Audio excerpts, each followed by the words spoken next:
Hello and welcome to another episode of Beneath the Surface podcast. Happy Friday the 13th.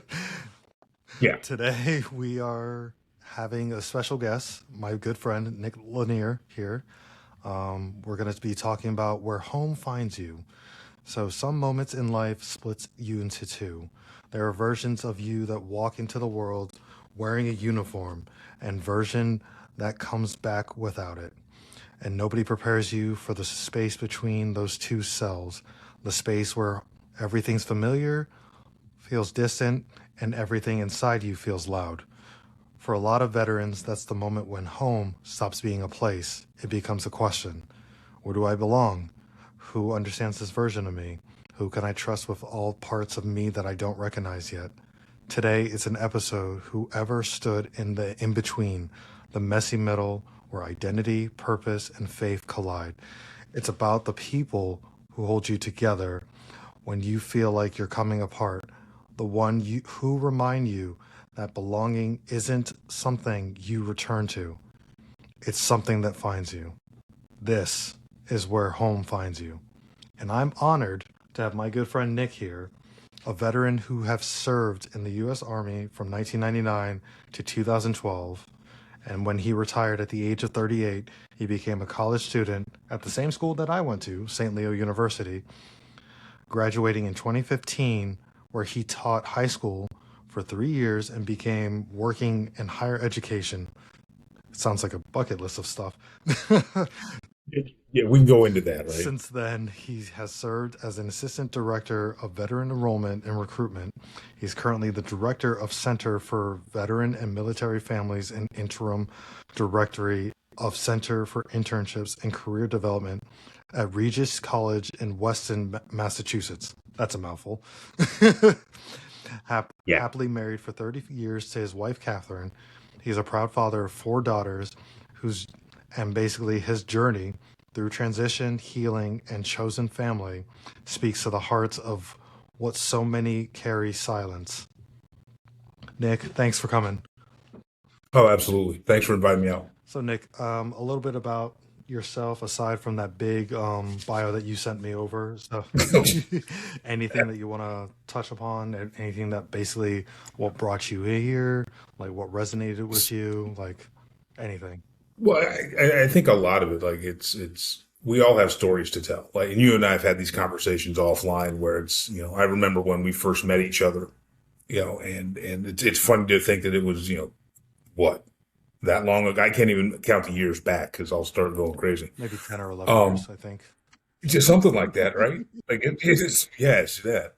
But what's been interesting to me is how in those spaces how we become who we are, but we're constantly in refinement of self, right? Like I think there's a general belief that somehow at some point we believe that we're going to be this finished product, whatever that is, Right.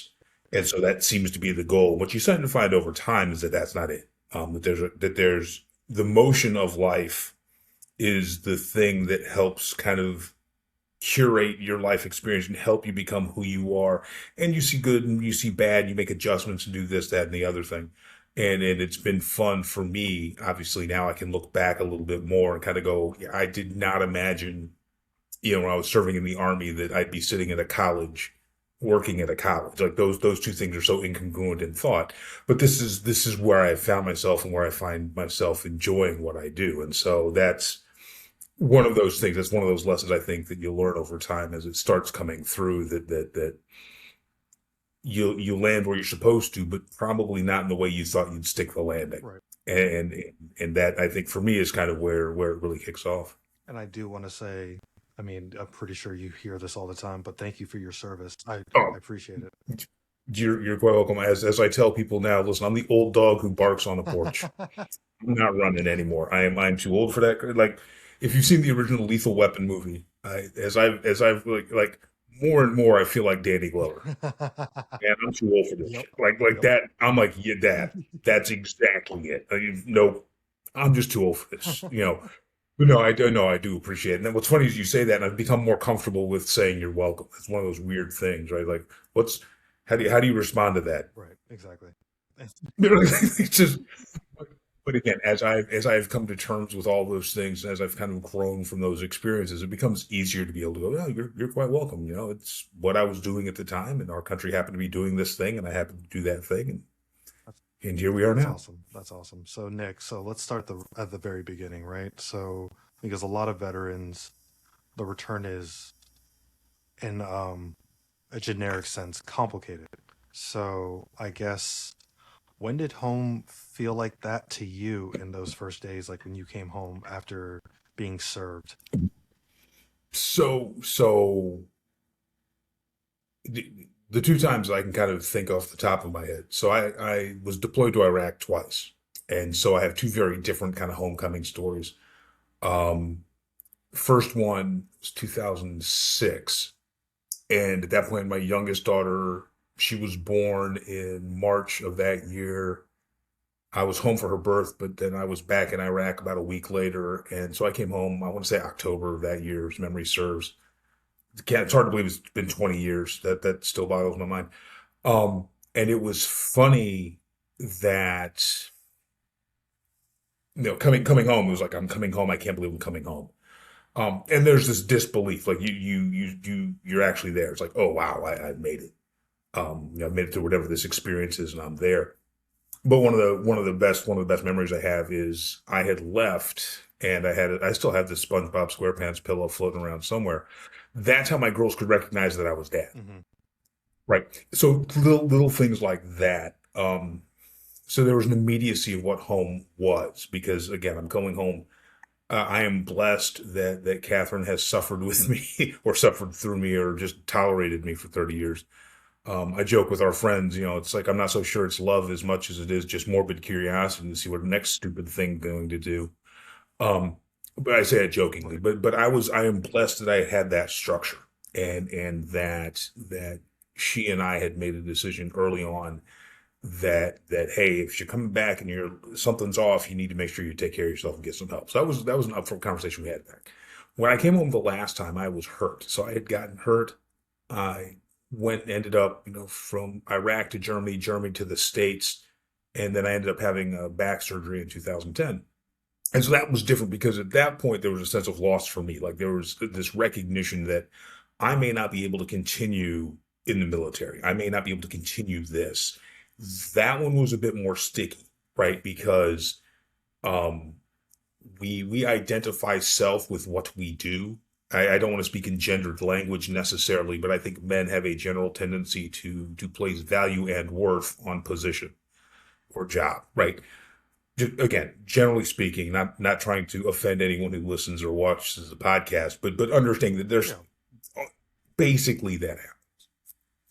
And so immediately there was a different kind of coming home because coming home meant, yeah, you got to love working in your office. There it is. We'd edit it out, but it wouldn't be real if we didn't. Right. Exactly. Exactly. Coming home the second time was a little more difficult because I was very unsure of a whole lot of things. And so that was more difficult. So I went from, hey, I'm coming back, I'm going to stay in the military to, well, I've come back and now I'm in this other kind of a unit that focuses on, hey, we need, can you physically still do the job? Can you still do right? So if you can imagine concepts of self and concepts of what I was capable of, what I was worth, like there are some very, very deep and profound questions that you work through there. Um, that took me longer. And at the time you and I had met, I was still kind of on that Okay. path. Okay. Right. So I always had a sense of home because, again, I'm blessed with my best friend being married to me for 30 years, and I can't say that enough. Like Yeah. there are friends of mine who did not have that. They're from like I am just a singularly fortunate individual to have that. I've had that person who's going to pull me back and say, "Hey, dummy, not that. Do this, not that." Right? Like so that's kind of what tethered me back to things. But on a very personal level, becoming comfortable with who I was at home was different.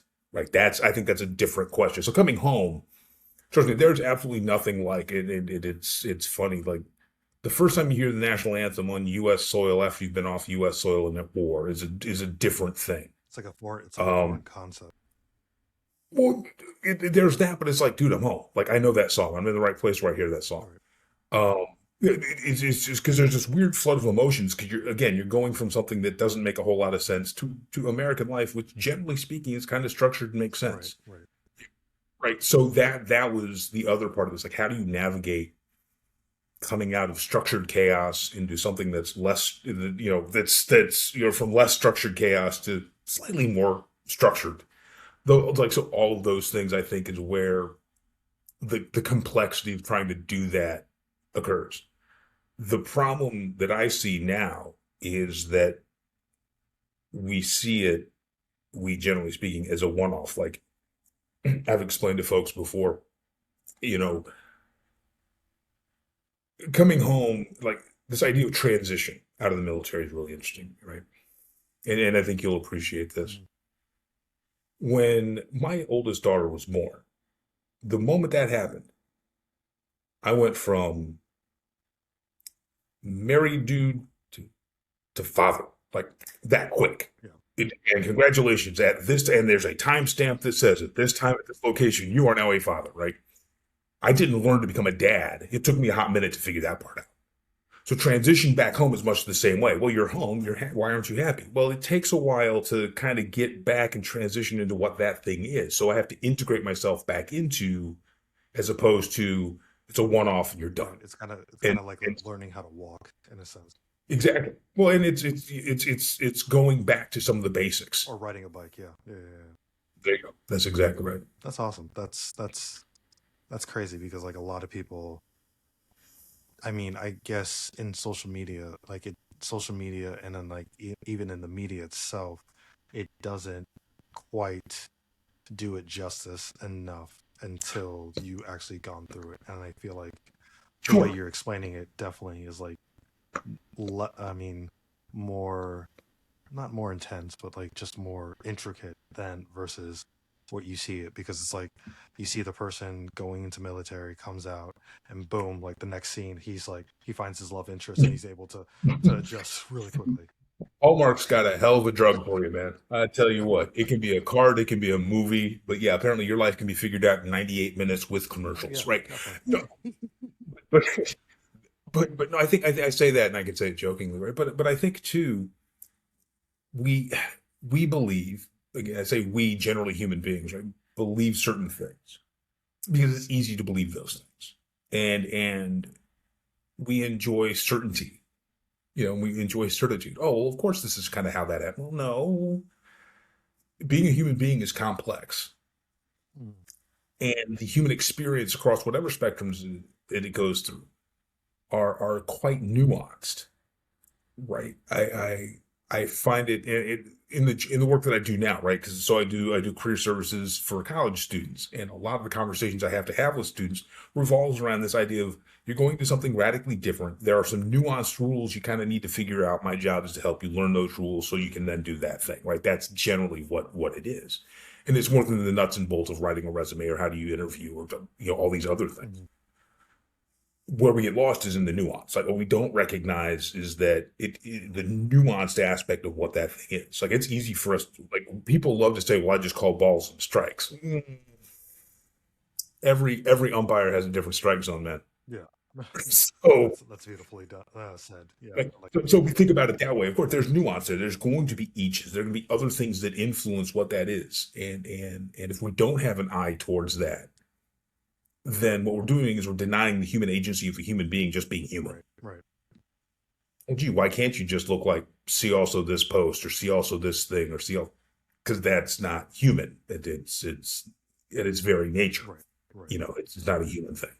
So it's wild how you come back to the same place, same streets, same people, all of that, but then Hmm. you're like, something smells different, something feels different. I don't know what it is. I don't know if I should be on edge or not. This, that, and the other. Oh yeah. Um, did you did you have a moment though, like when you realize like something didn't feel right, something didn't sit right as it used to? Like this isn't like the Oh same yeah. place that you, I Oh guess, yeah. grew up in, and then like the time that you left and then come back, and it's just like I don't remember there being a Walmart there, or I don't remember, Right. don't remember being like a Yeah. No, Publix. it's funny you say that. No, no, absolutely. It's funny you say that. So when I first came back in '06, Mhm. We soldiers who had redeployed back to the United States, we were not allowed to drive for the first 96 hours in the Oh wow. States. Our command was like, no, because of the way that, so where I was stationed at the time, if you go out the main gate, the highway is to your left and right, and we're in Texas. It's a wide open road. The last thing you need are people who just redeployed from a war zone using fast cars on wide open roads.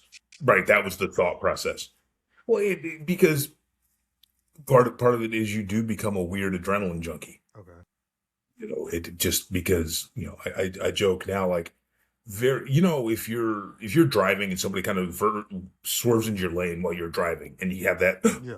that Yeah. experience, like I don't get that anymore. My adrenal gland has been Oh shot, wow. and it freaks Catherine out because I'm just like, yep, nope, just stupid.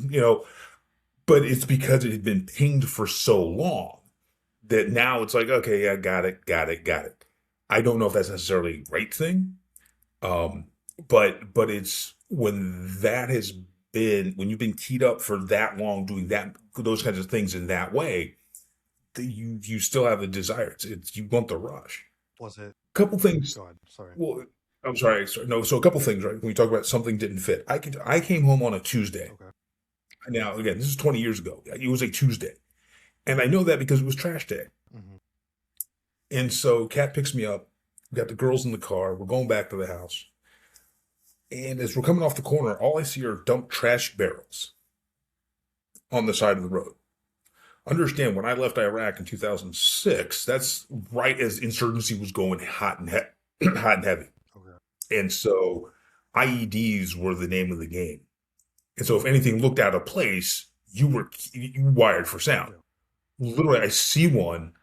I yell to the back of the car for somebody to get onto the 50 cal, and I'm hitting the seat that Cat's driving saying, go this way, go this way, go this way.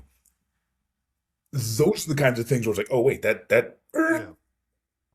Yeah. we got home and Cat was like, okay, that was different. And I had to go, okay, wait, what just happened there? Because it was such a reflexive action Mm. because that had been my reality for so long that response to things was kind of keyed into sound. So all that said, yeah, I mean, you come back home and things are silly. Like the house isn't set up the way that you remember the house being set up. The couch got moved, right? Some things like that. I think as parents, what was interesting for Kat and I was how do you relate the roles of mom and dad when one has been removed and Yeah. so navigating that was certainly a challenge. But what's interesting is you come back and you just kind of recognize you're a little different. You don't think you're different. Other people around you kind of can say, oh, yeah, you're a little off again. This kind of goes back to Kat being the perfect mirror for me and being able to kind of go, yeah, that's not this. Like that worked really, really well for me. The thing I had to learn was that I could not make things do the things that I thought they should do. Right. Right. That it's like, no, I don't. That's not how this works. And I had to learn, uh, how to again, kind of how to navigate through discomfort Which is and to kind of navigate through, and that's a hard one. Like I think all of us do right. I that, was right? about to say it sounds difficult. Like even you explaining it. Well, Like yeah. psychobabble would tell you it's called distress tolerance, Yeah. right? But I would tell you that's being a human being trying to work through some stuff that you've already had, and you're trying to figure yourself back out in a different context. And I am not, I'm not a counselor by trade, but I also don't identify people by DSM Right. five, right? So, Yeah. but what I look at is when, in my experience, having to have to navigate through that, a lot of it was okay. What are my expectations of myself? Am I really kind of like there were some definitive steps that were there in the first time. And again, when I told you when I came back home the last time, that was just compounded because I had lost a sense of self.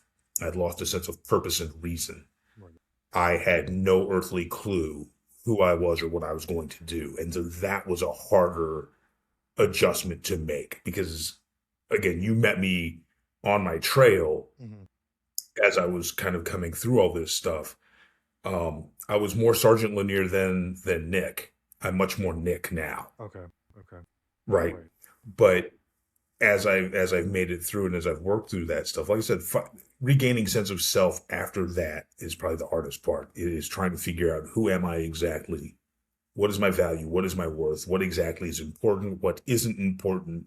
Those were the things where when I came back the last time, and it is because once that happened in 2010, my medical retirement was pretty much locked in stone. Like it was, I started going through that process, and so by July of 2012, I was medically retired out of the service. Was it August of 2012, I was a student at St. right? Leo. Was it easy for you to like, I guess, I mean, I know like the first time when you came home, you were mentioning how difficult it was to try to find yourself, but like after the second time, was it easier then to try to transition back, or it was like it was Different. different? It was because like the It reason was why I'm different. asking is because it's like it sounded like, and I don't want to assume, but that's why I was asking because like when the first time you came in, you were trying to find yourself, and then you go back, and it's like you have to start over again.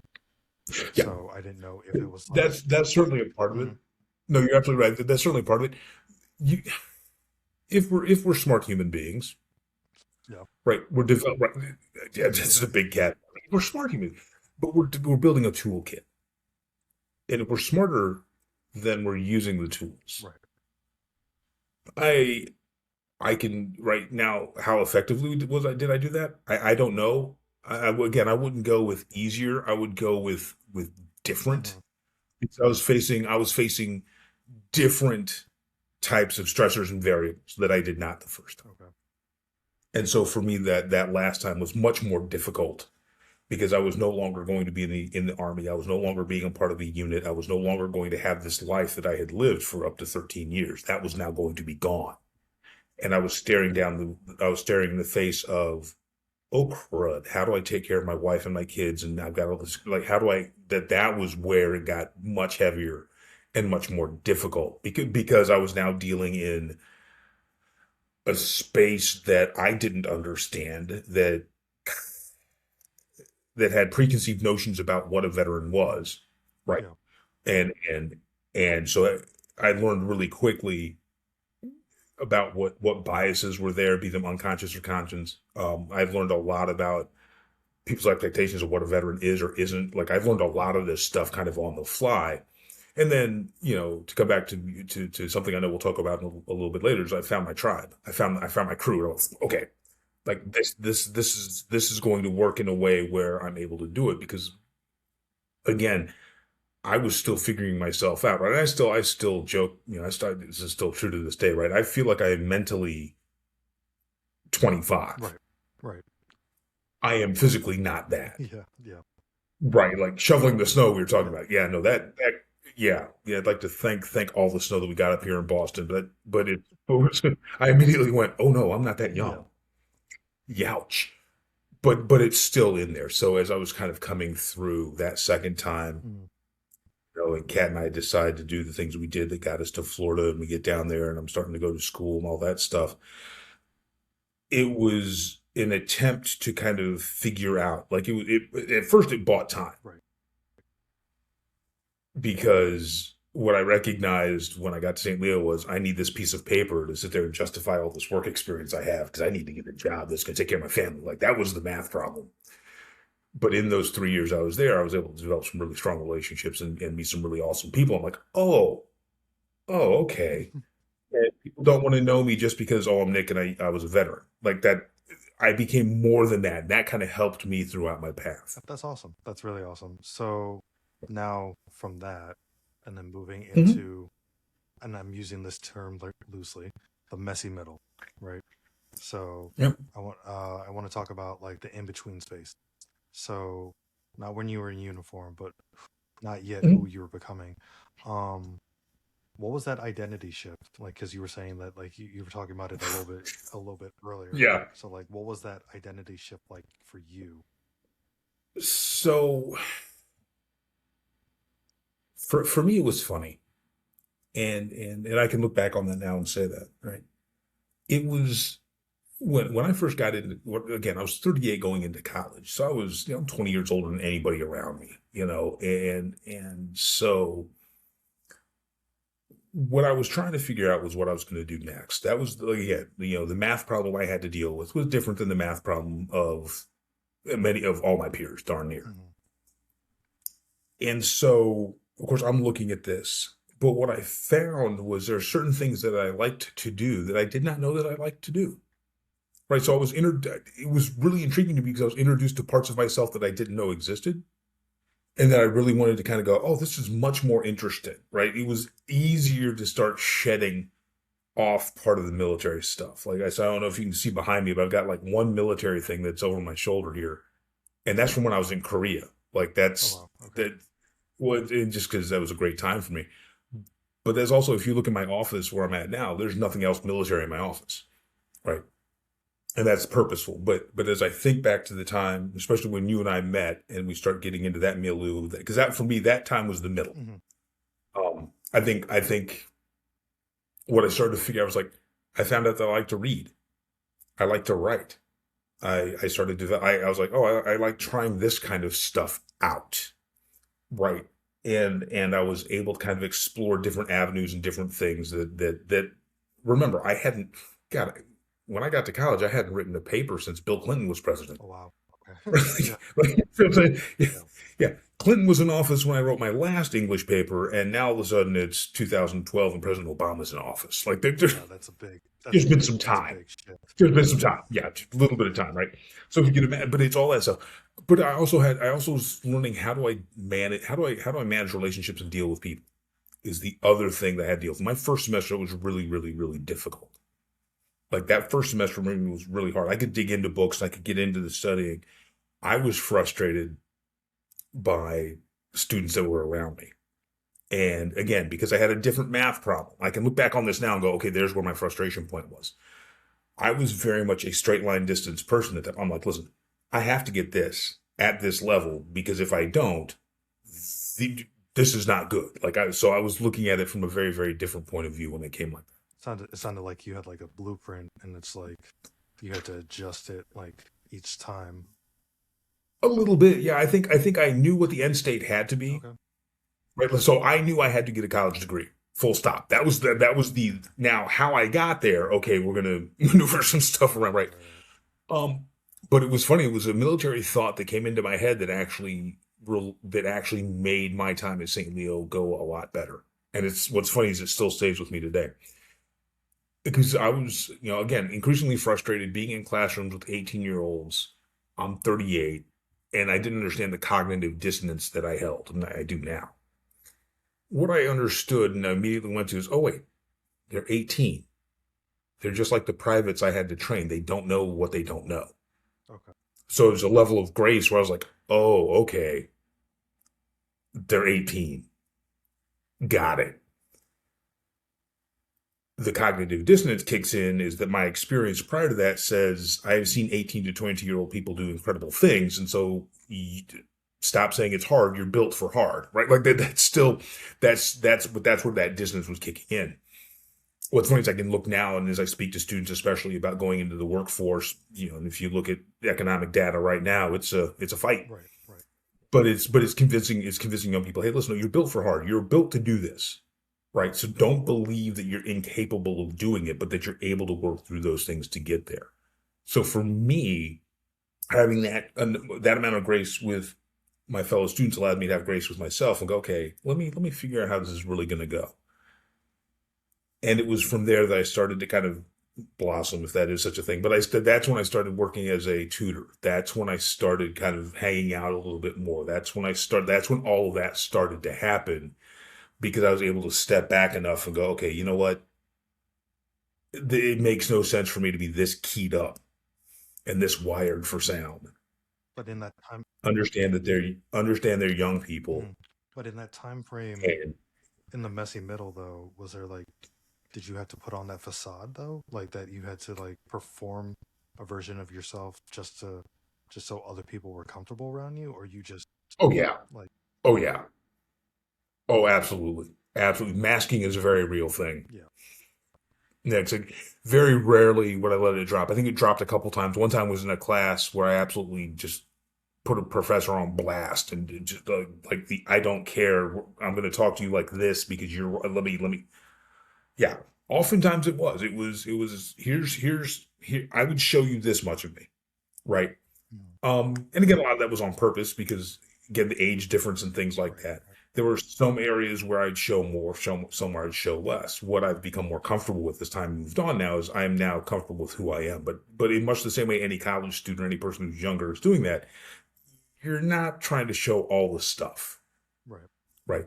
So no, that and it was necessary because and even now in my professional work, there, I still get that weird and maybe it's just the milieu in which I operate, but veteran gets you a side eye. It's really, really intriguing to me. So I'm going, no, that's not, that's not right. But it still catches a side eye. And so what I have to always be aware of is I am no like yeah, my military service meant stuff. I got it. Okay. But I'm not so wed to it that it's the only thing that I've ever done in my life, and it's the greatest thing since sliced bread. I've done more stuff post service in the last 14 years than I did when I was in, and I'm having much more fun. Right. So it's like what I'm not going to be is that high school athlete at that one game, and that's the penultimate mark of Yeah. life. And the moment that I made those decisions, the moment that's when it became easier to be myself. There was less mask involved. Um, it was weird because again, I was closer in age to professors and staff members and administration than I was to my student peers. So I could be more myself with that group and slowly become myself with the other. Right. Because that age gap and that age difference was something I was still trying to work through. Um, even then. But I think it was in that middle space where I really kind of had to navigate out Mm. what exactly, I was figuring out who I was. That was going great. But I had to navigate out, okay, how does that link with this next thing? Like, how does all that work? And so that was kind of really the mental math problem that was having to get worked through doing that. It sounds like you had like a lot of. I mean, I wouldn't want to put it this way, but like, I'm just asking, would it be like a lot of trial and error to try to figure it out? Like, Oh, sure. Oh, absolutely. Absolutely. Well, and there was trial and error, but there was also you, one of those things where you kind of quick read situations and you go, yep, nope. mm, But mhm, I still very much have that gene. Yep, nope. Not good, not bad. I understand what it is. Again, as I've gotten older and as the hair has gotten thinner and grayer, I do that less and less. But it's still there. There's still that I'll do an instant read, and I've got to be careful not to make that the final judgment. right, right. Whereas before, yeah, that was it. Like if you demonstrated stupid out loud, I was like, yep, nope, done. Poof. Bye. Right. Your your There your was, tolerance there is was a lot higher. It's like, yeah, no, I'm good. it's gotten my tolerance has gotten better. I don't know if it's higher. If we were to put it like on if it's on a Likert scale 1 to 5, like I'm no longer at a 1, it drives me batty. I'm more like a 2.5 to 3. I can tolerate like my tolerance for that's okay. But it is nowhere near the oh well, that's sweet. No, man, I'm not there. Just it's I'm not sure I ever will be, quite Right. honestly. No, that makes sense. So shifting the gears a little bit, so what holds a lot of veterans together, and I guess what holds a lot of people in general together, is chosen family, faith, and Mhm. purpose. Because sometimes if we can't hold ourselves accountable, we we look for a higher being, or we look for basically our faith to, or even our chosen family to keep us resilient and keep us together. Um, who were those, like, aside from, like, was it just Catherine and your family that kept you there, or No, was it no, there like a was there was mix of like family and close friends? it was a mix. It was definitely a mix. And so faith is a really important component of my life. I mean, I don't know if you can tell, but over this shoulder Hmm. is the papal flag. Like I am Catholic. And I will tell that to anybody who asks. And faith was a major component in how I was able to better understand the world around me. Hmm. How I was able to learn to have grace for others and grace for myself. And so that faith community, in the parishes that I attended and the people I met there, even when I had graduated in St. Leo and ended up teaching at Jesuit Tampa, that community there at that high school were instrumental in helping me further the journey that I was on. And so that was certainly part. And then the friends that you and I both Right. have, right? That friend group, Mhm. there was a, like you are a member of the chosen family, if that makes any sense. Not to sound like some weird now let's all go drink Kool-Aid. It's not that. It's right. Yeah. But that I recognize, I'm like, okay, these are the kind of cats I like hanging out Yeah. with. And it's not because you wanted anything from me, right?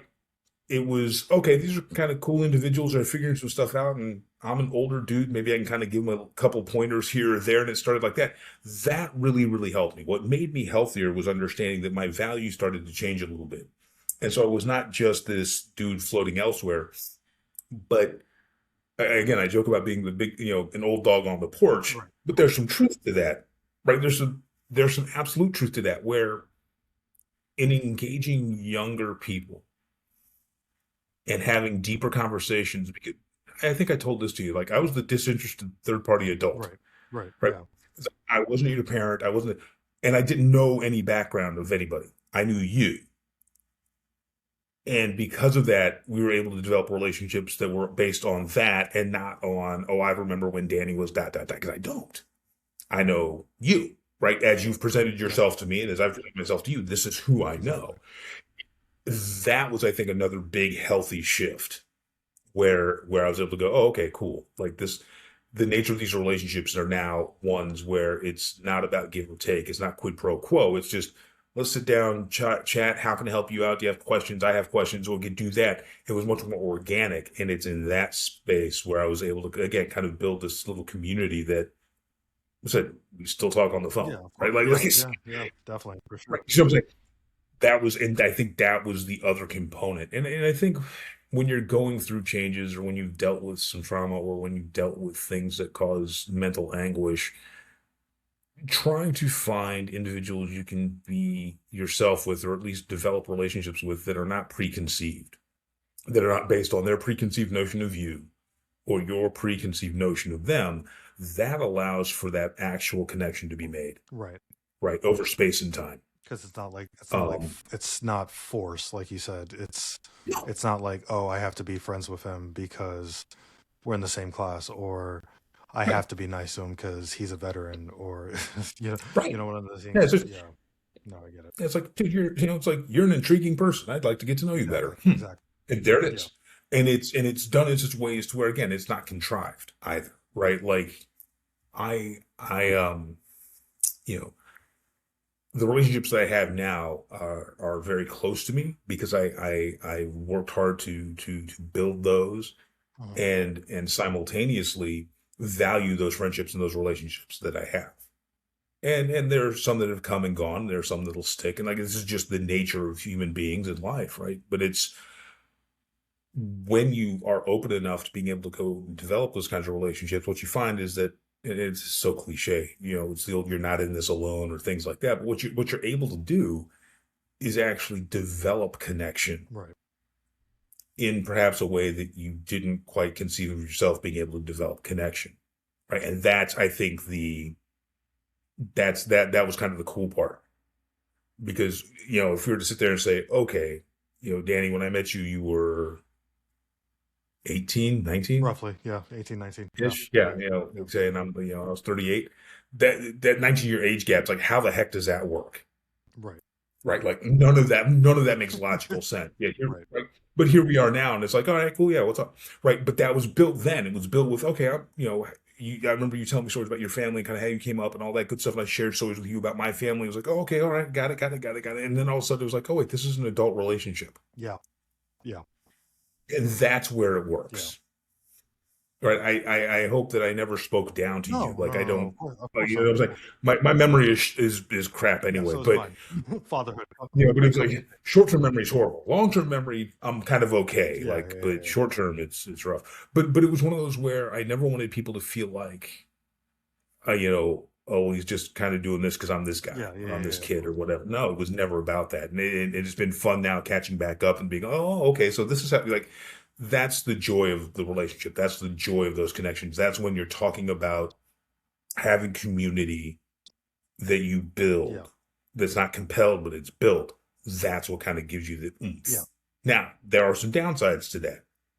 Part of that can be people like to go towards other folks who have kind of the same basic baggage. And so that organic community is then built in such a way as to where the idea of an off ramp or getting better is anathema, Yeah.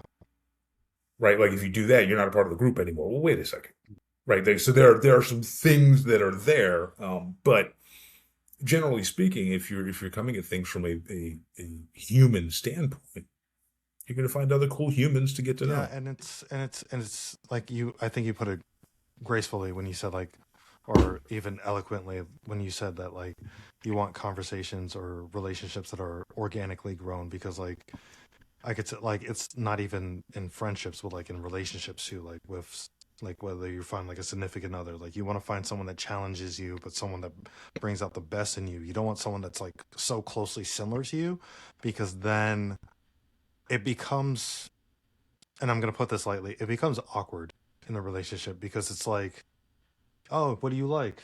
Oh, me too.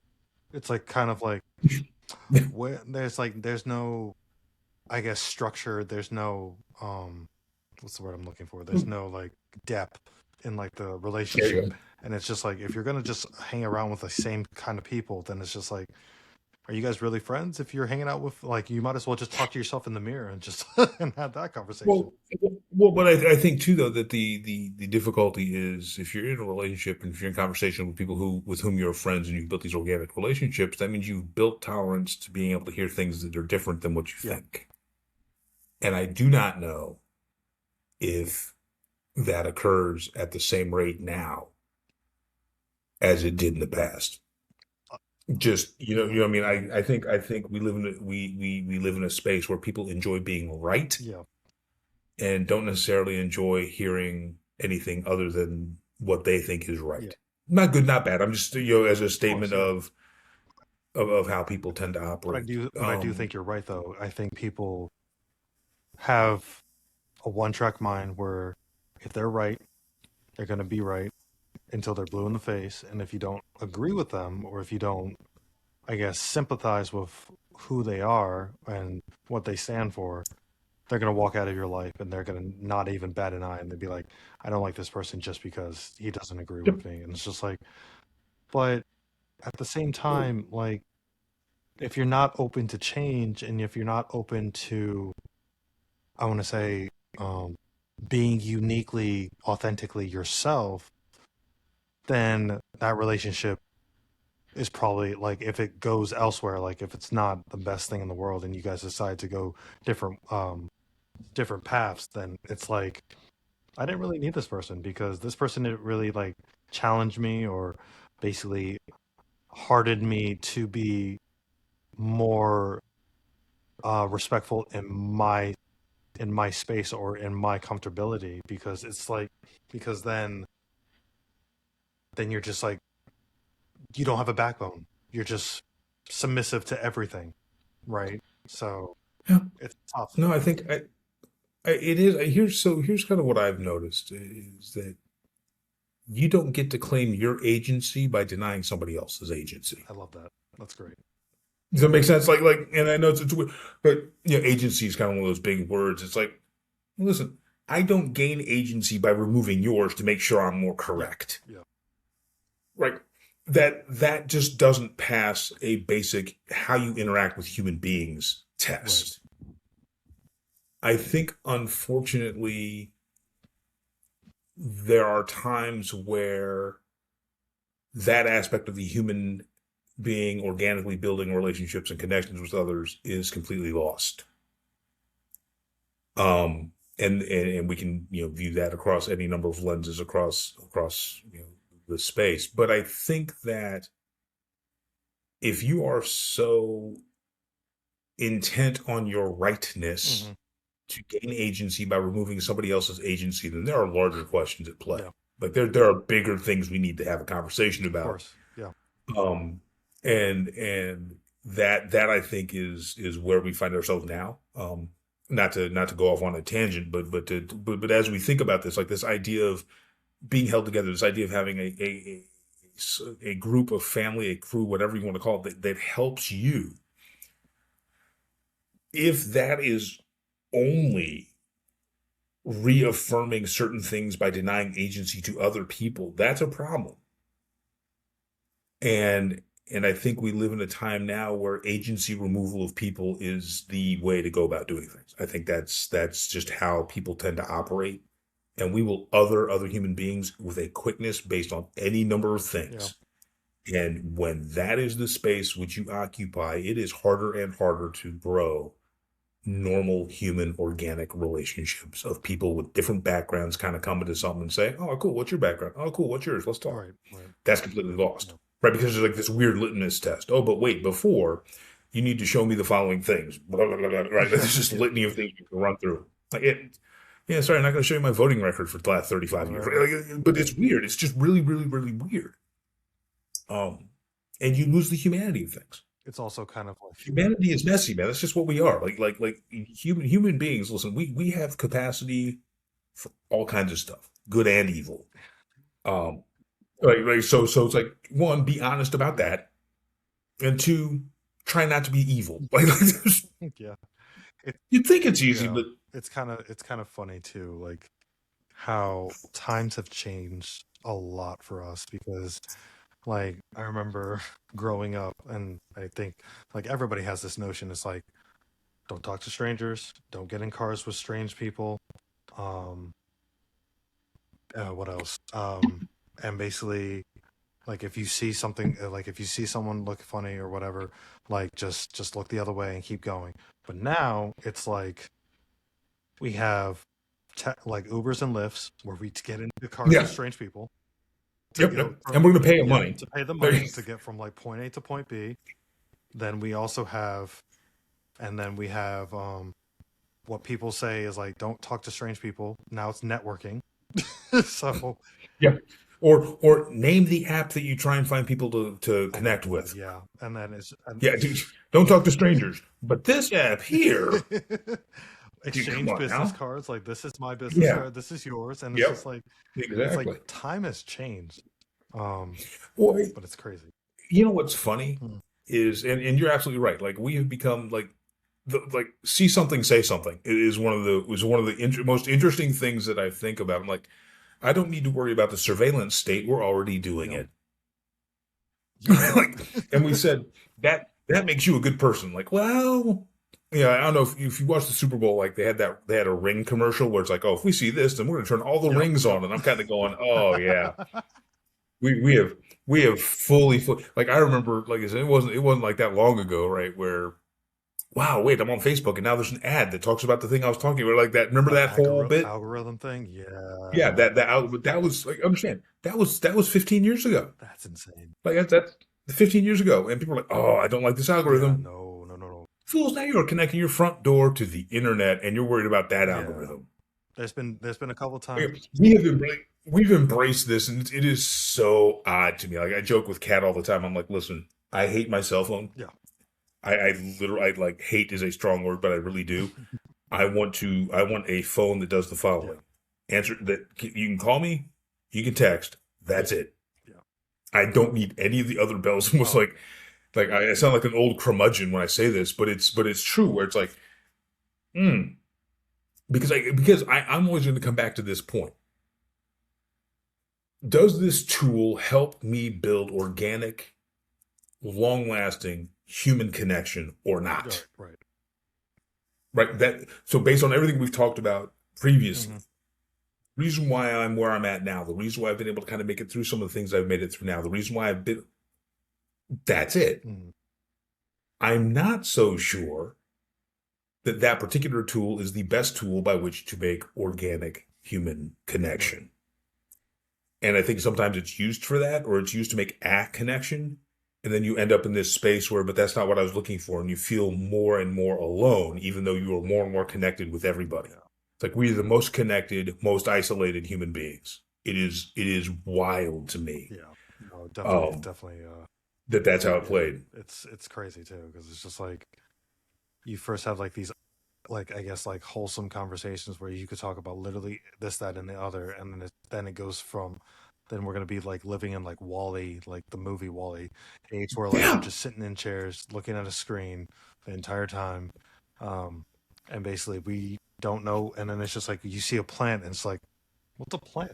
That's a foreign Yeah. object. It, it's one of those where I didn't think Disney was making a futuristic novel there, but hey, look, it's terrifying because I don't know. The humanity of things, when we start removing the humanity, and when I say that, Mm, understand that being a human being is messy and complex, and it's not an algorithm, and it is not as it is not easy being an authentic human being, no, it's not.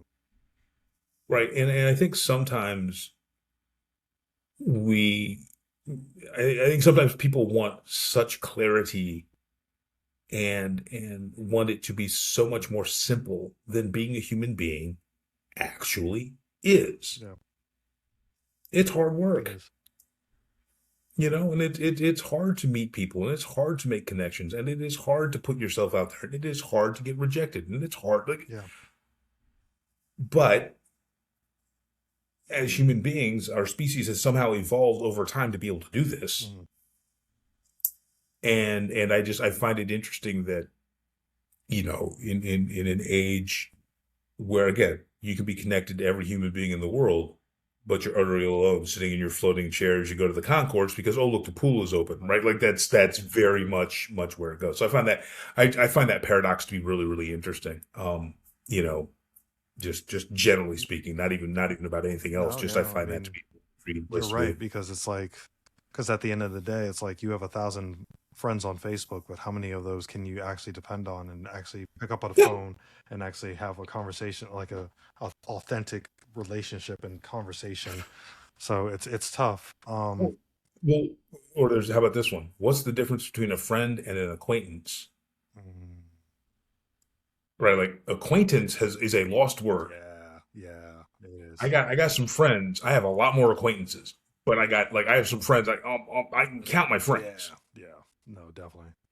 You know what I'm saying? So, but again, it's if we're going down this right, social media is good for acquaintances. Yeah, no, definitely, and For sure, it's good for friend. Like those are two very different things. And it's again, good for it's like a means to an end yeah, because like a lot of sure. social media now, and I'm not bashing social media or anything, but like a lot of social media now is just to stay in contact with people that are not right next to you, or even Ideally, but or it's like to a certain point where like you want to interact with them to a certain degree yep, without actually like putting yourself out there because even like Facebook, it's like I only use my Facebook to keep in touch with like my family and some of my friends in Florida, and that's it. yep. But other than that, like, will I have actual authentic relationships, like conversations on Facebook? No. It's just like, oh, No, you online? Can you do something for me real quick? And then that's it. yeah, yeah, But then it's just yeah. like, No, I know exactly what but you mean. then I know exactly what the you mean. people that I could call on my phone, I could have more authentic relationships with that. Yeah. Well, because those people I've let into my Yeah. circle, right? Like there's Yeah. like I joke with people like not everybody has my phone number. Right. Exactly. Anybody can find my Facebook. Yeah. Exactly. Not everybody gives my phone number. Like and again, it's just I think and again I think you hit the nail on the head. Is that I think back where our conversation's been about, Hmm. and as in my experience, kind of coming through and being who I am now and all those changes, I have still kept some old school with me, Right. and that's one of those things. One of those old school things is that I don't live my life out loud. I don't live it out in public. But those whom I bring into that space, Hmm. they know who I am and how I operate. Everything else is a caricature that they think I am, Right. right? Like that's just the nature of how that is, and that's very much I'm a product of like I said, I'm Gen X. That's all a product of how I came up, and so that's kind of how I've carried it now. So going along that and basically how like going from like how you were brought up and everything and like and basically coming back after your two tours and everything, coming back and Hmm. everything, was there like we're going to talk about something a little bit heavy in a sense, the moment that someone held you together. whether it was Kat, whether it was someone else. Oh, Um, it was definitely Cat. so Definitely can Cat. you walk us through Like, that memory, like of like, de- sure. So again, kind of when I came back home and I had surgery, like I remember before I was going to have surgery, and I called her up. I was in Augusta. She was down in Savannah, which is about a 2.5 hour drive. So she was able to kind of come up, mhm, on occasion when somebody could watch all the girls. Like there was just a lot of moving pieces. And to this day, I remember having this conversation. Like I have no earthly clue what the hell I'm going to do. Like when I say I was completely and utterly lost, I mean that. It is, what the hell am I worth? What the hell am I going to do to take care of these people I love? What is my value? right, Do I have mhm, value? Am I worth any of this? Like you used to, it is a dark, dark yeah, path. And the problem was, being left alone all the time, that's never a good place to of be. course, yeah, Right. So it's like, it's one of those where the army didn't, the army didn't think that one through all the way. But again, it was early 2010, 11, 12, right? You didn't really think through a lot of those things. But I remember when she came up and visited, I was actually able to sit and talk to her and be like, okay, what the hell? And she was the one who's always been able to do this, where she's been able to kind of pull the string the right way. Go, okay, listen, guy, let's talk about this. Let's talk about it. Let's work it out. Let's get you the help that you need and all that good stuff. But let's also understand that in order for this to work, you still have to continue moving forward. You can't hustle backwards. mhm, And just that comment, because it builds upon how we have always, how we've learned to communicate with one another. There's like a whole lot of that. Um, the first time I came home, she was the one who said, "No, Nick, you need to go get mental health help." I didn't think anything was wrong. She said, "Nope, now," because I wasn't aware enough of what was going down. right, Right? So she's always had this capacity to go, okay, Lanier, Nick. yeah, But in that conversation, I was still terrified, but not utterly scared. Like there's a difference, right? Like so I and I remember had surgery, came out of surgery fine. Um, Ended up going home, was able to see the girls and all that good stuff. And my focus then shifted to, I just want to be able to kind of move and do all this, that, and the other thing. She started doing physical therapy. Um, but yeah, it took a lot. I think the second shocks, that was initially, and the second shock was when it was like, you know, you're told, no, sorry, you're not going to be able to stay in this army thing. You have to go through this process. And that time that I was in the process of being medically retired was really, really difficult because again, it's an unknown. You don't know how it's going to end. You don't know when it's going to end. You just know that it's going to, right? mhm, And so I remember oftentimes, and it was terrifying because I'd be applying for jobs and I wouldn't get hired. Like it was all these things that you're trying to get done and you don't know when you can start a job and you can do all this. So this incredibly vast unknown thing. And oh, by the way, you don't know at what this is weird inside baseball stuff. Are you going to be rated as disabled? And if so, what rating percentage is that? So you can think about that being some kind of retirement money that you like. There's all kinds of other stuff that's there. And you're just in this milieu. And I remember just after a while, I was like, holy crap. And again, Catherine has this ability, and this is, I think, why she's just the greatest person to ever enter into my life. Was able to pull it back and say, okay, hey, she can help me kind of guide and move. But what that did is she has an ability to center me back. She that's grounds me, good, right? So that's about the only way I can say it. It's like left to my own devices, I'll go do stupid. I know this about myself. Left to my own devices, I will do stupid, right, and I will do it well, but I will do yeah, stupid. I think my mom still introduces Catherine as the woman who saved me from myself. I love that, Understand, we've been married 30 years. My mom is like, yeah, no, this is the woman that saved my son from being the idiot that I know he is. Like, and that's honest. yeah, Like, but I can look at it now, like, no, she grounded me back because what it allowed me to do, she gave me the grace and space to be able to kind of have those things and feel those things and say them out loud. And then was also strong enough to be able to say, okay, let's pull back in, let's figure this right, out. Not that I haven't been there for her in some of the same ways, but understand in that moment in time, that grounding is what helped me. That grounding is kind of what gave me the idea that we're going to make it through this in a way. That was the start of that. That's really where it was. Um, and it's hard for me to express just how important Kat is to me. it's hard, but just know that she was the one. She's the one who was able to pull it for me and say, "Hey, guy," and there's no way I can ever repay her in any of that. Not that she's looking for repayment, right? But Yeah, it's yeah, yeah, of course. and again, as a man and losing sense of self and losing sense of place and losing sense of what you do and what your value and what your worth Mm, is, man, that is not a fun place to of be. course, no. But to then have that individual who can pull you back to ground zero and say, "Okay, guy, here's who you really are. Let's work on that." And then all of a sudden, it's like, oh, "Okay, you're right. Because I think I I can think become mental that health version of is myself." a very difficult challenge, especially nowadays and even before, like you were mentioning. And I think it's important for whoever's listening, whoever's watching to know you just like if it like you don't need a special person. You just need one person to for Nick, it was his wife. For me, it's my wife. For like other people, it's faith. For other people, it's like that chosen family. And that's what I'm trying to get at like Yeah. with these podcast episodes is that like we're not professionals. We're not people. We're Oh not no. doctors by any means, but like we're Mhm. real people talking about real situations Yeah. that people go through and stories that people want to share. And I think it's important, and I'm getting teary eyed as I'm saying this, but I think it's important for people to realize that we're here, like just come to sit at our table as like your unapologetic self, like where other people may judge you, we don't judge you. Like we're just here, want to know your story, know how to rebuild, how you rebuild yourself from the ground up, or restructure yourself or rebuild like yourself, like if you're feeling broken.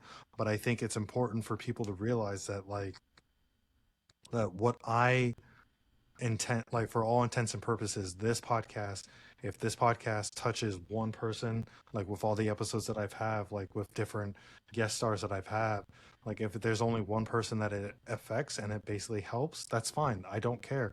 I'm not here to make a Yeah. profit off of this podcast. I'm just sitting here to to basically have the tough conversations that people want to talk about. And I think in my sense, like what I want to try to do going forward even is that I want to make sure that like people feel comfortable in the uncomfortable. And Mhm. I think and like what like a lot of people have told me is that like me sitting here having conversations like with like and I'm going to put this bluntly and pardon my French, but like grown ass men talking about real emotional issues, I think it's very hard or it's very rare because like not a lot of Yeah. men could sit here and talk about like the tough things, to get emotional Yeah. about the emotional things.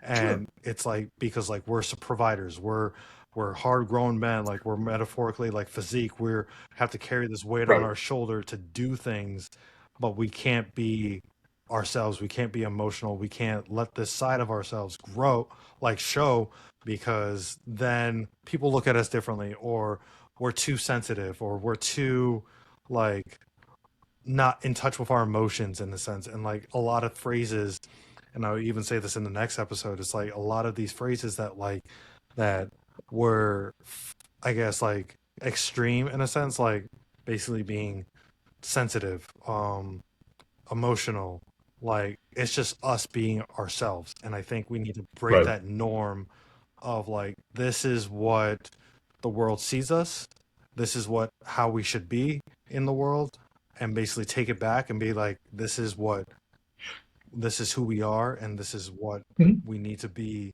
going forward for not only ourselves but for like the future generation, so that people know that like when my daughter grows up, and I'm just saying this as an example, but when my daughter grows up Please. and she's going through like if she's going through depression, anxiety, suicide, all of that, she has a safe place that she could talk to us.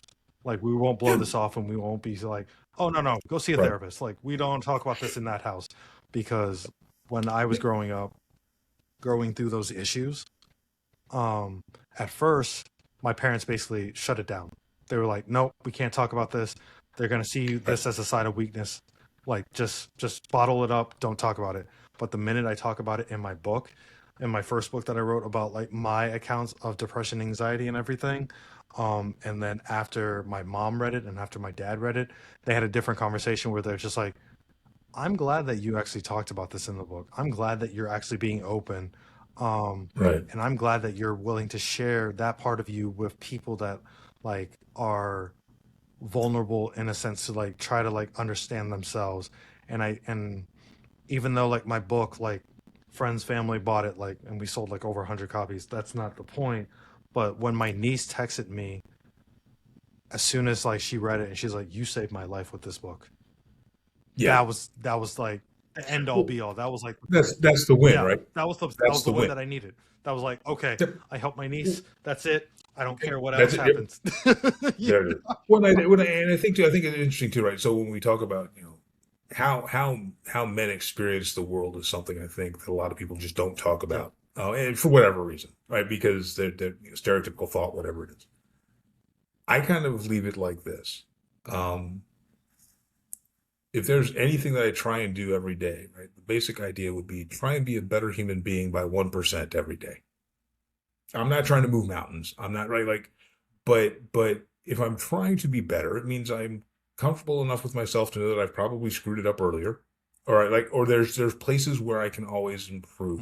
Mhm. And so long as that is the mentality, and it's never done from a place of ego, it's always done from a place of genuine human curiosity. Where can I become better? Where can I listen more? Where can I, so long as I'm in that space and I'm doing it that way, that's how I'm better able to interact with the world around me. It is when we think we have the 100% solution that we typically screw it up 100% of the time. Like that's just general rules of human engagement, right? And I think to what you were saying earlier is having conversations just about experiences and how they've affected and impacted and how people have navigated. It just lets others know, hey, we're all navigating a boat on the river of chaos that is trying to Right. live a life. And if you realize that, then it becomes more normal to see other people rowing boats in the same river of Yeah. chaos. You realize you're not the only one paddling. You're like, oh, okay, I see that, right? I think that's the space this occupies really, really well because that's just conversations amongst people kind of going, yeah, no, that does suck. How do we help you get through that? Or if you need further help, get further help, Right. right? I'm never going to say, but it's that understand that there are other folks paddling boats in the same creek of shit that you happen to be Yeah. in at Yeah. the same No, time. definitely. They just may be further up or further behind, but I think that's really the key. And again, it's if you as a human being can be better by 1% every day, then you're doing just Yeah. fine. There are some days that are great. There are some days that suck. That Oh, yes. unfortunately is being Yep. Yep. human. Because I think also that I tell people all the time, I'm just like, listen, like, stop watering dead plants. We water each other, we help each other grow and Yep. everything, you know. So it's one of those Yep. things that like you just it's a life lesson too. And I think like you said, if you see someone struggling, like maybe like you got through it and then you could tell them, oh hey, like actually paddle slightly to the left because it's less extreme and less severe that way. So do that. Right. Right. Or something It like sucks less going yeah, that exactly, way. Yeah. No, exactly. absolutely it. That's absolutely it. And I think that ultimately, Danny, if any of us are doing the right thing, Yeah. and again, I feel this like as an older man, my job at this point now is to kind of go, hey, just try it that way. Yeah. Because I tell people all the time, like you don't have to like have my scars to know it sucked getting my Yeah. scars. Yeah. No. Like, so be smart. If I'm telling you this, chances are it's like I'm not trying you not to do something, but please know, Yeah. whole bunches of folks have come before you that probably tumbled the same exact way. So my last And they might be able to help you out with that. They might be able to help you land it and stick the landing better than they right, did. exactly. And again, that's the human connection. Yes. That's how you get better. That's how you go from being a veteran who's been to Iraq a couple times and is and dealt with all of that to someone who's now doing what I do. Right. That's how you do it. And if we do it that way, and if we make that the norm, Hmm. then we're doing the good work. Right. So my last question for you is that if you had a chance to talk to the younger version of yourself who first came home, who was struggling to find himself, what advice would you give him? Number one, don't think you already have the answer, you dummy. Hey, hey, quote the great red fox, you big Yep. dummy. Um, but yeah, don't think you've already got it figured out. Number one. Number two, Your journey is nobody else's. So don't compare yourself to how other people are doing the thing. And number three, recognize those who are around you who love you and want the best for you, because they're going to point you in the right direction, right? And I think those would be the three things.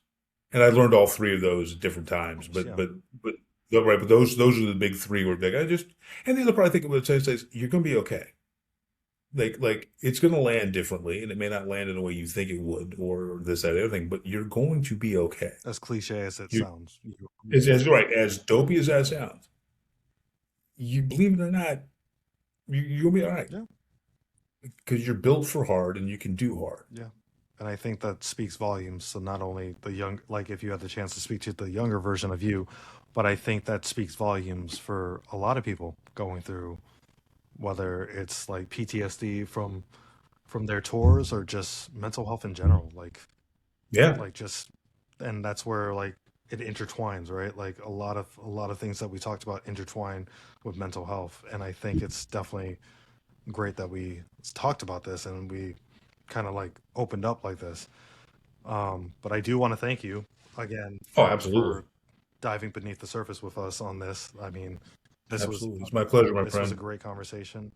But Yeah. if there's one thing I hope from listeners or viewers or whoever is out there listening and watching from this conversation, it's that home isn't something you return to. It's something that finds you through people, through purpose, through faith, through the quiet moments that where you let yourself be held, or people that basically, like Nick said, his wife basically pulled him from ground zero and brought him back to the surface and basically be like, hey, try it this way. Um, but to every veteran listening, you deserve connection, belonging. You deserve a life that feels like yourself again. And to your and to the chosen families out there, the friends, the partners, mentors, pastors, peers, whoever is out there, right, who's helping you through it. Thank you for being a place where someone can land, or somewhere that someone could call home to. So I appreciate you guys.